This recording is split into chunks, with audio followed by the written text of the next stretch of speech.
Saudara yang kekasih, saat ini kita akan mendengarkan firman Tuhan. Dan firman Tuhan pada saat ini saya beri judul kehidupan di dalam kuasa supranatural. Sekali lagi, kehidupan di dalam kuasa supranatural. Saudara yang kekasih, supranatural atau supernatural didefinisikan adalah manifestasi atau peristiwa yang dikaitkan dengan kekuatan atau kuasa di luar pemahaman ilmiah atau hukum alam. Sekali lagi, manifestasi atau peristiwa yang dikaitkan dengan kekuatan atau kuasa di luar pemahaman ilmiah atau hukum alam. Saudara yang kekasih, kejadian supranatural yang terjadi biasanya dikaitkan, kalau kita lihat, dengan hal-hal yang tidak kelihatan. Tetapi bukan berarti itu tidak nyata. Yang terjadi di dalam kehidupan orang percaya adalah kehidupan yang supranatural atau supernatural. Tuhan itu roh adanya. Amin. Tidak bisa dilihat dengan mata telanjang kita, tapi dia ada.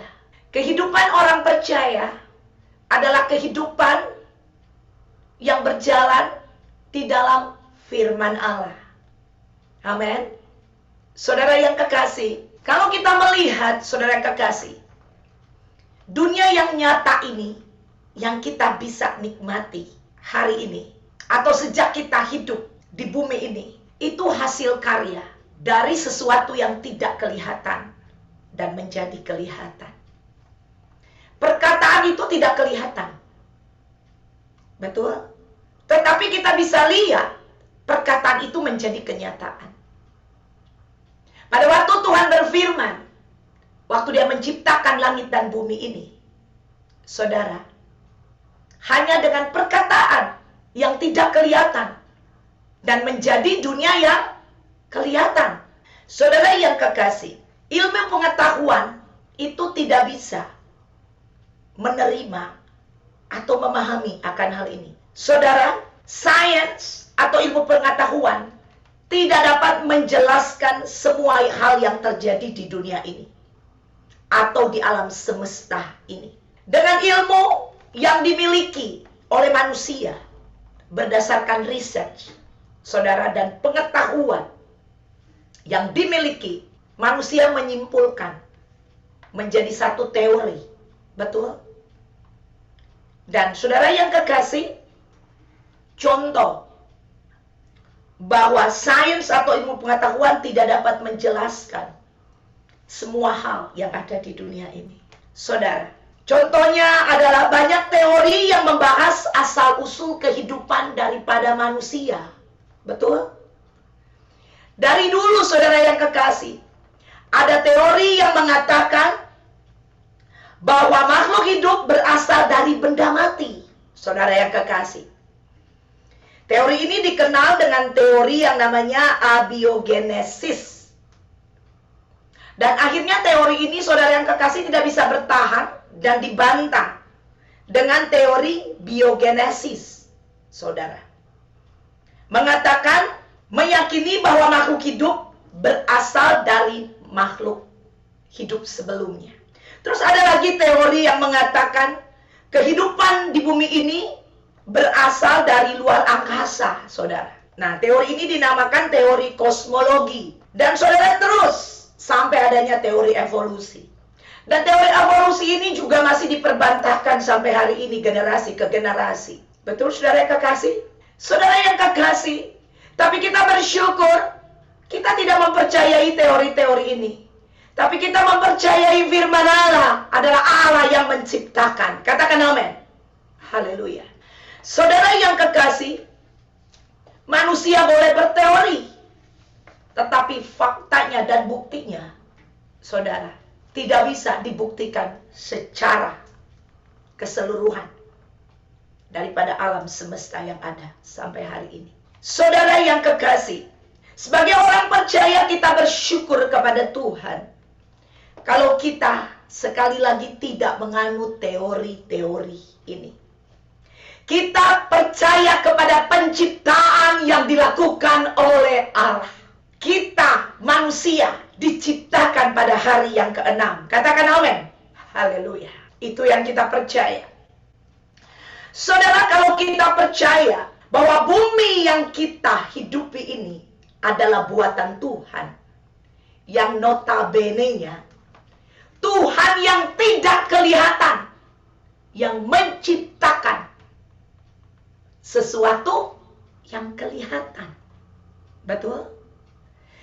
Berarti dari supranatural menjadi sesuatu yang bisa dilihat, dinikmati. Iman adalah dasar dari segala sesuatu yang tidak kita lihat, supranatural. Katakan amin. Iman, sesuatu yang tidak kita lihat, namun kita percaya. Saudara, dengan kata lain, firman Allah berkata bahwa orang benar hidup karena iman. Tanpa iman kita berdosa. Saudara, berarti orang benar itu hidupnya hidup dalam kuasa supranatural. Ada amin? Haleluya. Saudara yang kekasih, patut kita sadari bahwa kehidupan kekristenan adalah kehidupan supranatural. Karena di balik tabir dari kehidupan kita yang nyata, yang bisa dilihat, di baliknya ada dimensi supranatural yang kita hidupi. Yang di sana ada roh Allah, ada Tuhan. Katakan amin.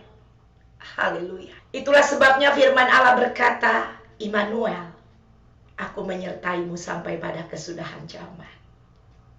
Ini supranatural. Ini tidak bisa diterima secara logika, sains, ilmu pengetahuan. Gak dapat diterima. Bagaimana mungkin seseorang berjalan dengan satu pribadi yang tidak kelihatan? Betul? Ya. Karena di alam nyata ini, saudara, hukum alam ini kelihatan semuanya, saudara. Amin. Ya, saudara. Tetapi Tuhan tidak kelihatan. Nah, orang percaya kita harus senantiasa hidup di dalam kuasa supranatural. Karena inilah kehidupan daripada orang percaya. Saudara yang kekasih, Tuhan mempunyai rencana yang indah di dalam kehidupan orang percaya. Dia ingin memberikan kita keunggulan atau kemenangan di dalam peperangan rohani. Kenapa saya katakan peperangan rohani? Billy Graham, seorang hamba Tuhan yang dipakai Tuhan secara luar biasa. Dia berkata, the truth is parallel. Kebenaran itu adalah paralel. Apa yang terjadi di alam spiritual atau di alam supranatural, itulah yang akan terjadi di alam nyata. Itu luar biasa. Itulah iman, saudara. Katakan amin. Yang kita percaya, yang tidak kelihatan. Dan bukti dari yang tidak kita lihat, itu akan terjadi di alam nyata. Peperangan rohani telah dimulai sejak kita menerima Tuhan Yesus sebagai Tuhan dan Juru Selamat kita. Saudara yang kekasih, sebelum kita menerima Tuhan Yesus sebagai Tuhan dan Juru Selamat kita, tidak ada peperangan di alam roh. Karena kita berpihak kepada yang jahat. Sampai kita menerima Tuhan Yesus atau menerima kerajaan terang, kerajaan Allah, waktu kita lahir baru, sejak saat itu kerajaan kegelapan menjadi musuh kita. Yang tadinya kita hidup di dalam kerajaan itu. Kita hidup dengan kedagingan, dosa. Sekarang kita telah berpindah tempat. Sejak saat itulah peperangan rohani telah dimulai.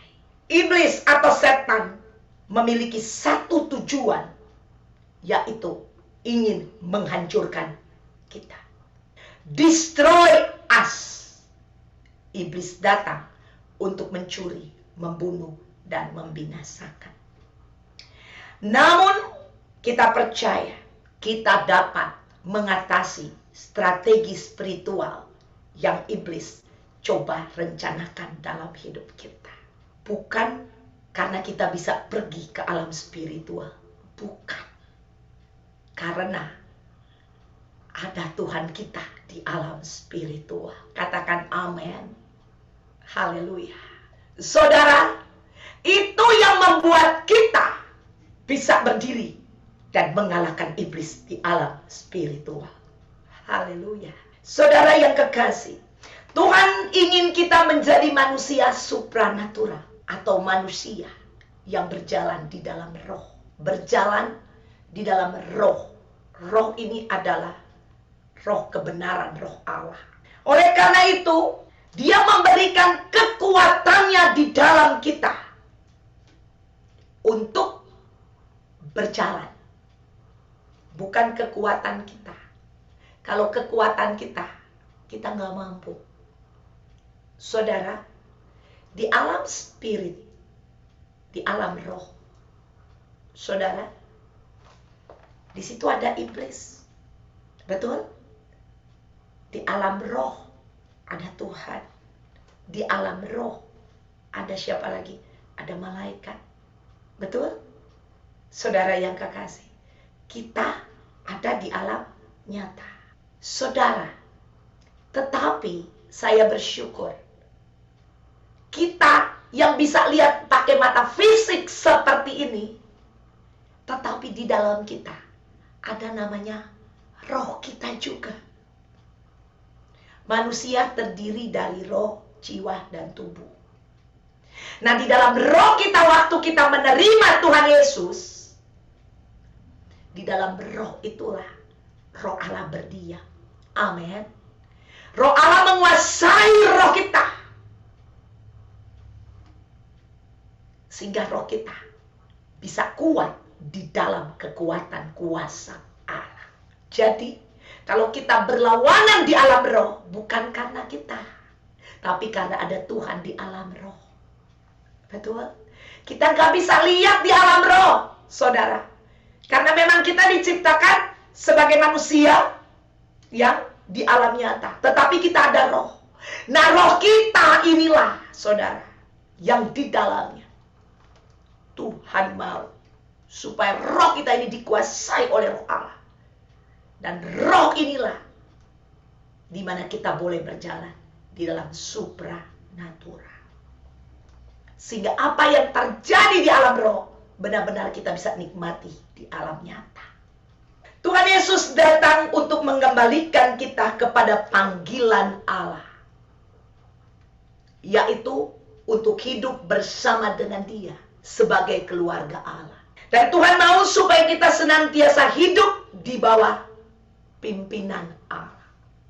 Dalam hal ini, pimpinan Roh Kudus. Atau di dalam kehidupan yang supranatural, Roh Kudus, Dia memimpin secara supranatural. Bukan secara alamiah. Bukan secara nalar dan logika. Tidak. Secara supranatural. Nah, yang dipakai oleh Roh Kudus, yaitu firman Allah. Sebagai tuntunan, sebagai patokan, Roh Kudus memimpin atau mengerjakan firman Allah itu di dalam kehidupan orang percaya. Saudara yang kekasih, kehidupan supranatural bukan hidup dengan kehidupan yang duniawi, tidak. Tetapi kehidupan supranatural orang percaya. Kita hidup di dalam kuasa Roh Kudus. Jadi kalau dikatakan kita hidup di dalam kuasa supranatural, kita artinya hidup di dalam kuasa Roh Kudus. Karena kita bukan berasal dari dunia ini, tetapi kita berasal dari Allah. Jadi kita harus hidup berdasarkan firman Allah. Coba kita lihat di 1 Yohanes 5 ayat 19. Kita tahu bahwa kita berasal dari Allah, dan seluruh dunia berada di bawah kuasa si jahat. Saudara, dikatakan kita tahu. Anda dan saya harus tahu. Amin. Ya, kita harus berpengetahuan. Banyak orang kurang pengetahuan.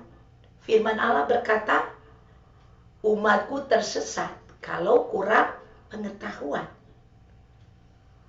Jadi kita tahu bahwa kita berasal dari Allah. Siapa yang tahu kalau diri kita berasal dari Allah? Haleluya. Ya. Saudara, engkau harus tahu. Ya. Amin. Haleluya. Dan dikatakan, dan seluruh dunia berada di bawah kuasa si jahat. Jadi cara hidup kita tidak boleh hidup seperti dunia ini. Karena dunia sudah di bawah kuasa si jahat. Kita harus hidup di bawah kuasa supranatural. Kita harus hidup di bawah kuasa Roh Kudus. Haleluya. Ada amin, saudara yang kekasih? Haleluya.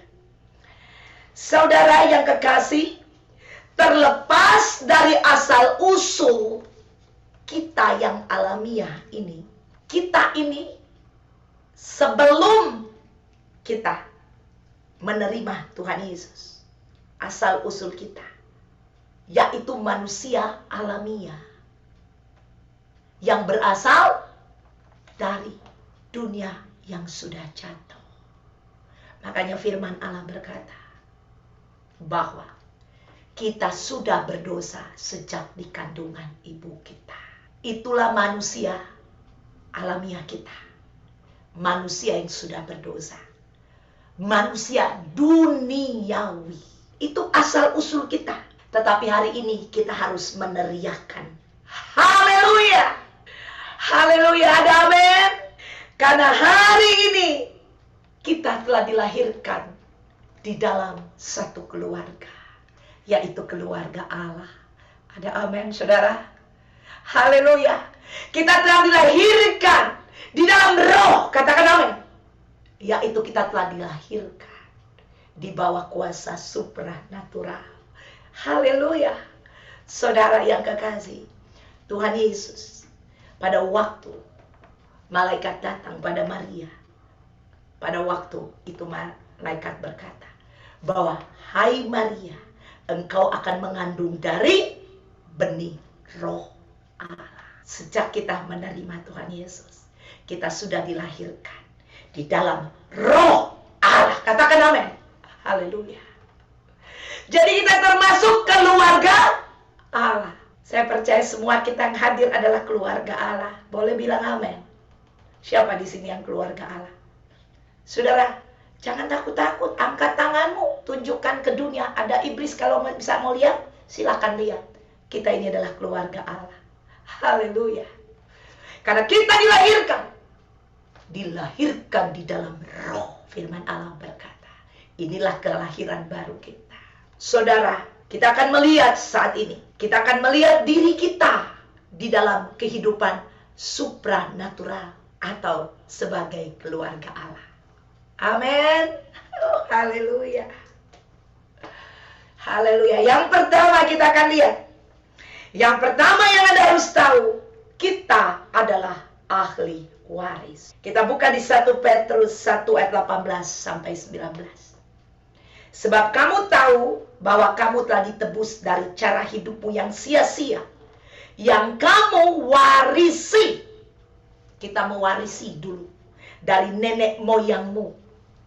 Itu bukan dengan barang yang fana, bukan pula dengan perak atau emas. Saudara, kita telah ditebus. Ayat 18 berkata, dari cara hidup kita duniawi yang sia-sia yang diwarisi oleh nenek moyang kita.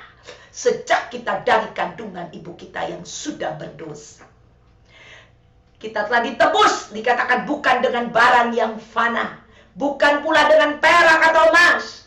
Ayat 19, melainkan dengan darah yang mahal, yaitu darah Kristus yang sama seperti darah anak domba yang tak bernoda dan tak bercacat. Haleluya. Petrus menuliskan, saudara, bahwa melalui darah Kristus yang berharga, yang mahal, kita telah ditebus dari cara hidup kita yang sia-sia, yang diwariskan oleh nenek moyang kita. Siapa nenek moyang kita?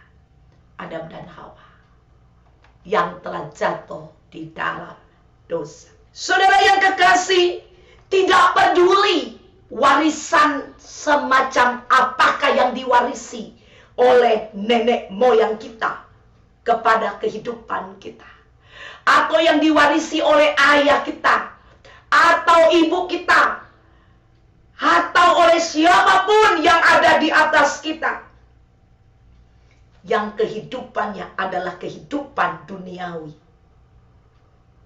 Saya mau katakan bahwa saat ini kita yang telah ditebus oleh darahnya, saudara, kita harus percaya bahwa kita memiliki Bapa. Kita memiliki keluarga. Katakan amin. Keluarga yang baru, yaitu keluarga Allah. Haleluya.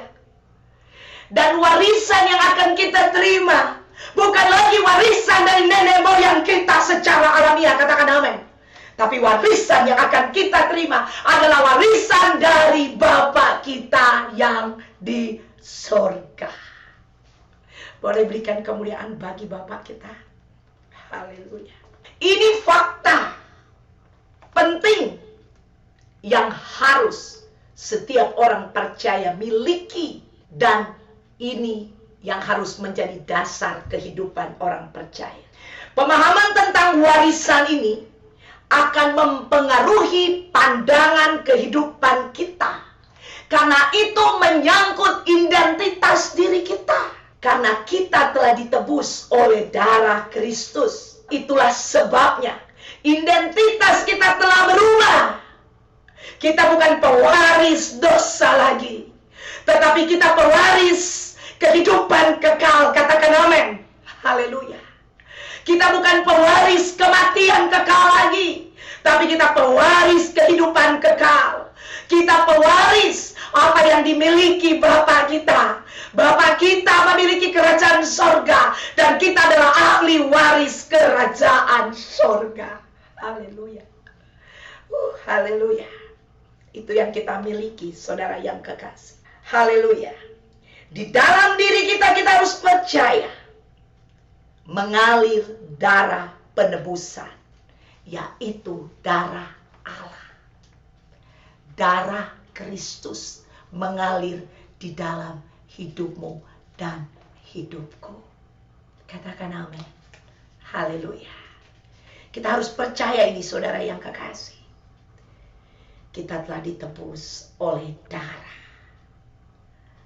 Darah Allah. Darah Yesus. Haleluya. Itu yang nomor 1. Nomor 2 sekarang. Kita memiliki DNA Allah atau DNA Kristus. Efesus 2 ayat 19. Demikianlah kamu bukan lagi orang asing dan pendatang, melainkan kawan sewarga dari orang-orang kudus dan anggota-anggota keluarga Allah.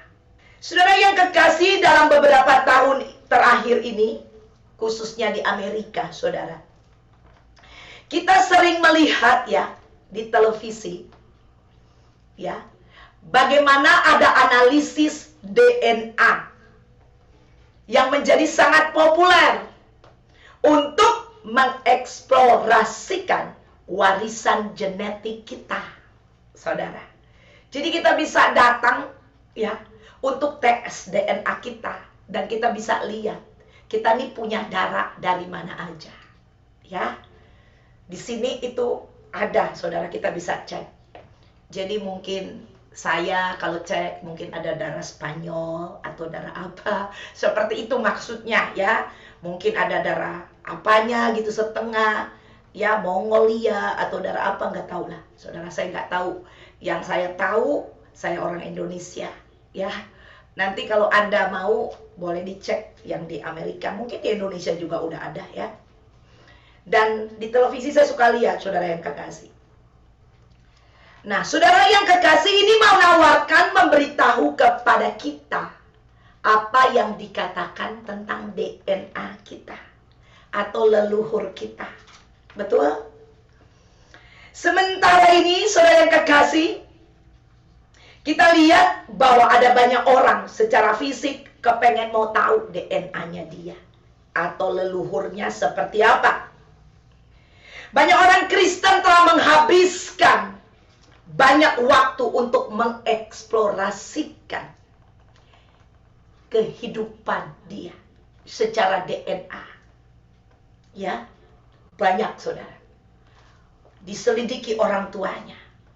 Bahkan kalau kita bicara tentang DNA, yang paling dekat itu orang tua dengan anak. Like father, like son, katanya. Betul? Ya, saudara yang kekasih. Dan sekarang bisa diselidiki sampai di ujung mana gitu. Saudara yang kekasih, ketika kita memberikan kehidupan kita kepada Kristus Yesus sebagai Tuhan dan Juru Selamat kita, kita telah dilahirkan dari Allah. Jadi DNA kita bukan lagi DNA biasa atau DNA yang berasal dari leluhur kita, tetapi DNA kita berasal dari DNA Kristus. Amin. Ini supranatural. Tidak bisa dipakai logika untuk menerangkan ini. Haleluya. Coba kita buka di Yohanes 1 ayat 12 dan 13. Tetapi semua orang yang menerimanya diberinya kuasa supaya menjadi anak-anak Allah, yaitu mereka yang percaya dalam namanya. Orang-orang yang diperanakan bukan dari darah atau dari daging, bukan pula secara jasmani oleh keinginan seorang laki-laki, melainkan dari Allah. Boleh bilang amin, saudara yang kekasih? Haleluya. Ini supranatural. Ya, orang lain boleh saja tidak percaya. Ya nggak apa-apa. Amin. Kita orang percaya.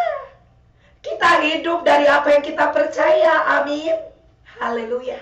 Kita sekarang memiliki DNA rohani, yaitu DNA Allah atau DNA Kristus. Itulah sebabnya pertanyaan tentang identitas kita jelas di dalam supranatural ini, bahwa kita memiliki DNA Allah. Tadi sudah dikatakan oleh firman Allah, kita berasal bukan dari keinginan seorang laki-laki, melainkan dari Allah. Ada amin? Haleluya, haleluya. Saudara yang kekasih, itulah sebabnya izinkan, kita harus mengizinkan DNA Kristus bekerja di dalam kita. Sehingga pada waktu DNA Kristus ini bekerja di dalam kita, dapat termanifestasi kehidupan Kristus, yaitu lewat rohnya yang berkuasa secara bebas di dalam kehidupan kita,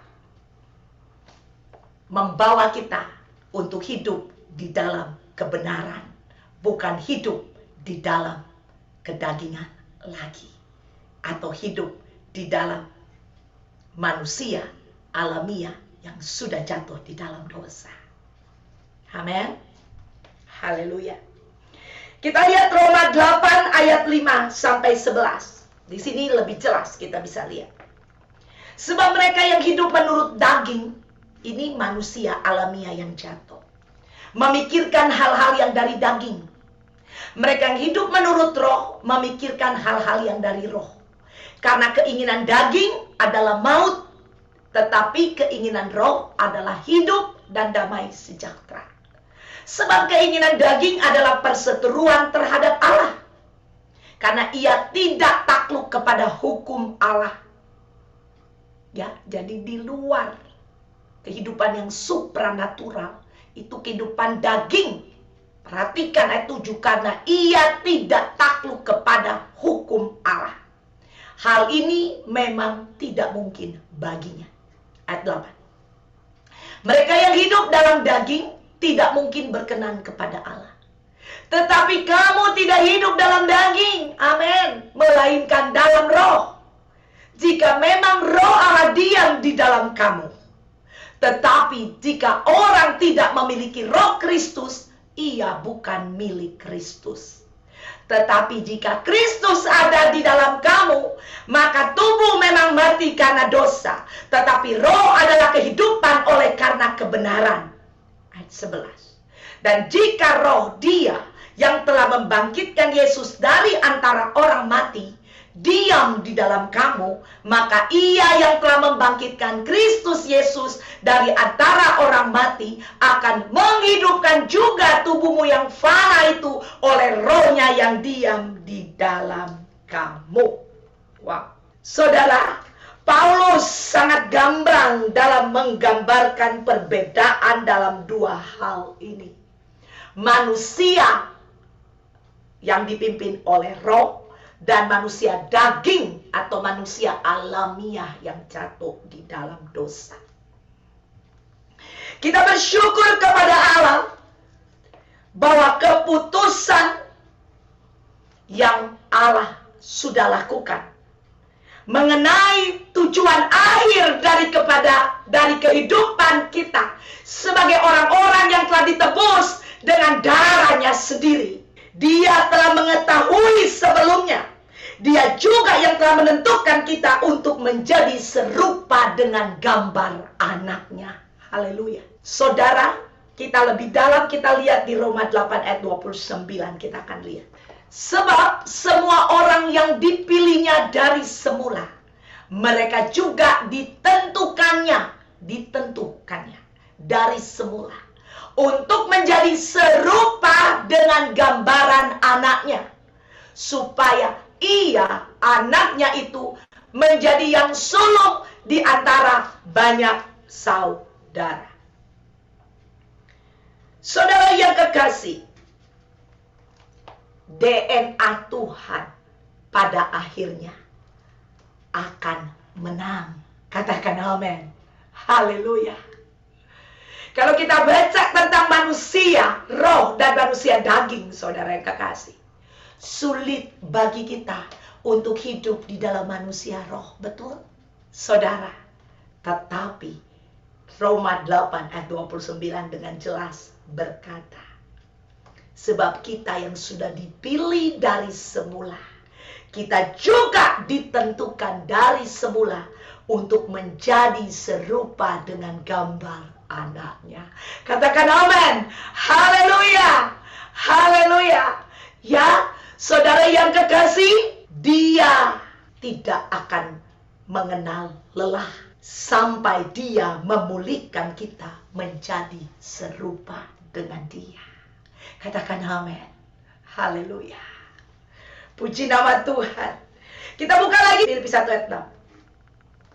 Akan hal ini aku yakin sepenuhnya, yaitu Ia yang memulai pekerjaan yang baik di antara kamu akan meneruskannya sampai pada akhirnya pada hari Kristus Yesus. Haleluya. Saudara, kita lihat di situ bahwa Tuhan sendiri dikatakan yang memulai pekerjaan di antara kita. Dia yang akan menerusnya meneruskannya.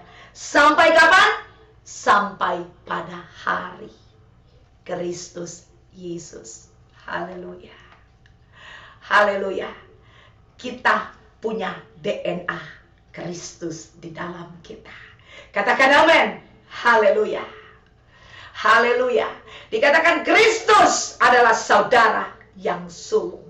Berbicara bahwa kalau Kristus bisa mencapai kebenaran, kesempurnaan, saudara yang kekasih, kita juga disempurnakan sama seperti Kristus. Itulah sebabnya Paulus berkata, hendaklah roh, jiwa, tubuhmu tidak bercacat menjelang hari Tuhan yang mendekat. Dengan kemampuan kita, gak mungkin kita tidak bercacat. Tetapi kita hidup di dalam supranatural. Katakan amin. Haleluya. Haleluya. Kita hidup di bawah kuasa supranatural, kuasa Roh Kudus yang akan membuat semua firman Allah ini terjadi di dalam kehidupan kita. Puji Tuhan. Nomor 3, memiliki kehendak Allah. Roma 12 ayat 2. Janganlah kamu menjadi serupa dengan dunia ini, tetapi berubahlah oleh pembaharuan budimu, sehingga kamu dapat membedakan manakah kehendak Allah, apa yang baik, yang berkenan kepada Allah, dan yang sempurna. Tuhan tidak merancangkan kita dari semula untuk gagal dan frustasi, melainkan kehendaknya bagi kita adalah yang baik, yaitu kita bisa hidup di dalam kasih Kristus dan kekudusannya, yang berkenan kepadanya, atau hidup dengan kuasanya, yaitu kehidupan yang berhasil dan kehidupan yang beruntung, sesuai dengan tujuan Kristus, yaitu sejak dari mula, supaya kita memerintah menjadi raja, sempurna, saudara, sesuai dengan apa yang Tuhan sudah rancangkan bagi kita, yaitu mengenai sasaran tepat, tidak ada yang meleset sedikit pun. Semua rencananya harus terjadi dalam hidup kita. Saudara yang kekasih, saya akan bercerita tentang seekor raja wali dan merpati. Saudara, ada seekor raja wali, saudara, dari ketinggian yang cukup tinggi jatuh ke sarang merpati, jatuh kepada komuniti merpati. Dan ada seorang induk merpati atau burung merpati mengambil burung raja wali atau burung raja wali ini. Kebetulan burung raja wali yang jatuh ini adalah burung raja wali yang masih baby. Diambil oleh burung merpati, induk merpati, dan dibawa ke tempatnya dia dan dipelihara, saudara yang kekasih. Saudara yang kekasih, bayangkan apa yang terjadi dengan seekor atau bayi raja wali ini, saudara, yang jatuh ke tempat komuniti merpati, dan seekor induk merpati yang baik hati mengambilnya, memelihara dia di komunitasnya, komunitas merpati. Saudara, ini adalah raja wali. Tapi pada waktu raja wali jatuh di sini dan dibesarkan oleh induknya, bergaul dengan merpati, raja wali ini kehilangan identitas dia sebagai seekor raja wali. Saudara, ini berbicara tentang apa? Ini berbicara tentang kehidupan kita. Saudara, Tuhan telah memanggil kita. Allah telah mempunyai rencana yang indah buat kehidupan kita. Pertama, kita adalah keluarga Allah. Kedua, DNA Allah ada di dalam kita. Darah Kristus mengalir di dalam kita. Saudara, kita harus tahu kita punya identity. Kita jangan bergaul, ini berbicara merpati, ini berbicara tentang community. Kita tidak boleh bergaul dengan merpati-merpati atau merpati ini berbicara tentang orang dunia. Kita tidak boleh bergaul atau sharing life dengan orang dunia. Ini sangat berbahaya. Kalau kita berbicara terus atau sharing life dengan merpati atau orang dunia, saudara kekasih, kita akan tidak mengenali identitas kita lagi. Kita akan berpikir kita adalah one of them. Kita adalah salah satu dari mereka. Community sangat menentukan kehidupan daripada diri kita sendiri. Contohnya, coba Anda bergaul dengan orang yang suka omongin orang. Misalkan Anda tidak suka omongin orang, Anda bergaul dengan orang itu. Lama-lama Anda juga akan mengikuti gaya orang itu, omongin orang. Nah, ini berbicara lingkungan. Ini sangat menentukan. Firman Allah berkata, pergaulan yang buruk merusak kebiasaan yang baik. Untuk itu hati-hati terhadap community. Kita boleh pergi kepada orang dunia. Untuk apa tujuannya? Tujuannya adalah untuk menjadi saksi, memberitakan Injil kepada mereka. Bukan untuk bergaul, bukan untuk sharing life dengan mereka. Yang kedua, saudara yang kekasih, Raja Wali ini, dia bertumbuh di sana dengan lingkungannya. Dan Raja Wali ini berpikir bahwa dia adalah merpati juga. Sehingga dia diajarin terbang oleh induk merpati, saudara, bukan induk Raja Wali. Jadi dia terbang juga seperti merpati. Saudara yang kekasih, kita tidak boleh, saudara, mengizinkan falsafah atau nasihat-nasihat yang berasal dari dunia atau berasal di luar dari firman Allah. Kita tidak boleh menerima, saudara yang kekasih, tindakan-tindakan yang dilakukan yang tidak sesuai dengan DNA kita, yang tidak sesuai dengan firman Allah. Kita harus berani berkata tidak dan menolak, saudara. Karena ini sangat berbahaya. Kalau kita terus-menerus, saudara, dilatih dengan pikiran-pikiran yang datang dari dunia atau falsafah-falsafah yang dari dunia, lama-lama, saudara, identitas kita itu kita tidak kenal lagi. Kita berpikir kita adalah manusia yang berasal dari nenek moyang kita, yaitu manusia duniawi atau manusia alamiah yang sudah jatuh dalam dosa, manusia yang terbatas. Betul? Saudara, kita berasal dari Bapa kita yang tidak terbatas. Katakan amin. Bagi Tuhan tidak ada yang tidak mungkin. Saudara, untuk itu marilah kita terus-menerus hidup sesuai dengan DNA kita, sesuai dengan karakter Kristus, sesuai dengan apa yang dikatakan oleh firman Allah. Saudara, dunia akan terus, iblis akan terus melakukan intervensi-intervensi kepada kita, sehingga tujuannya untuk menghancurkan kita itu bisa tercapai. Kita harus ingat ini. Untuk itu penting sekali, saudara yang kekasih, kita yang harus menyadari siapa diri kita. Kita akan buka ayat yang terakhir, yaitu Yesaya 40 ayat 31. Tetapi orang-orang yang menanti-nantikan Tuhan mendapat kekuatan baru. Mereka seumpama Raja Wali yang naik terbang dengan kekuatan sayapnya. Mereka berlari dan tidak menjadi lesu. Mereka berjalan dan tidak menjadi lelah. Saudara, di dalam menjalani kehidupan ini, kita harus punya tujuan. Dan tujuan kita bukanlah tujuan diri kita sendiri, tetapi tujuan kita adalah tujuan sesuai dengan DNA kita. Ya, tujuan kita adalah tujuan Allah. DNA kita adalah DNA Allah.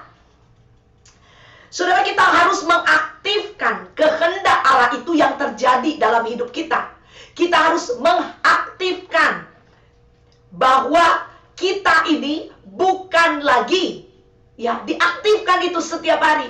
Kita bukan lagi manusia duniawi atau manusia alamiah yang sudah jatuh di dalam dosa, yang terbatas, yang tidak punya kemampuan. Tapi kita manusia rohania yang dikuasai oleh Roh Allah, yang dipimpin oleh Roh Allah. Dan seharusnya kita memiliki kekuatan Allah. Firman Allah berkata di Yesaya ini, di Yesaya 40 ayat 31, mereka akan naik dengan kekuatan sayapnya. Itu berbicara tentang apa? Mereka akan terbang tinggi dengan kekuatan Allah. Saudara, Raja Wali adalah burung yang terbang paling tinggi. Kita bukan burung merpati. Amin. Kita Raja Wali.